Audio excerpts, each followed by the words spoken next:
Hello everyone, সবাই কেমন আছো? আজকে অনেক দিন ধরেই ভাবছি যে একজনের সঙ্গে দেখা করতে যাব। দেখো রাস্তায় দেখা হয়ে গেল কার সাথে? হ্যাঁ, সাধন দাদার সঙ্গে। এখন এইখানে একটু গল্প টল্প করে দিদিদের বাড়ির দিকে রওনা দিলাম। অনেক দিন ধরে ইচ্ছা দিদিদের সঙ্গে একটু দেখা করব, কারণ ওদিকে তো আমি প্রায় দিনই যাই নবদ্বীপে। ওইখান থেকে দিদিদের বাড়িতে গেলাম। আর দিদিদের বাড়িতে গিয়ে মানে সবাই যেরকম বলে দিদির যা ব্যবহার, হ্যান ত্যান কত রকম কথা, কিন্তু সত্যি বিশ্বাস করো দিদির ব্যবহার খুব ভালো, খুব খুব। অনেক দিন ধরে ইচ্ছা যে দিদির সঙ্গে দেখা করব। আমার হাজব্যান্ডও বলছে অনেক দিন যে চলো দিদির ওইখানে যাই, কিন্তু সাহস পাইনি। অনেক ভয় নিয়ে মনে অনেক এসছে মনে যে ভয় নিয়ে তাড়িয়ে সত্যি। দেবো কিনা, কথা বলবো কিনা, এরকম অনেকের মনে সংকোচ কাজ করে। তো যাই হোক, সেই বিষয়ে আমার আর কিছু বলার নেই।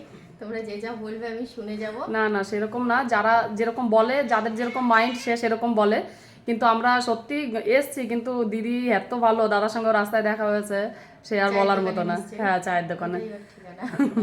কিন্তু দিদি সত্যি খুব ভালো একটা মানুষ, হ্যাঁ, তো মনের খুব মানুষ। ভালো লাগলো এদের সাথে দেখা হলো, কথা টথা বলে। আরো দুটো দাদা ভাই এসছেন।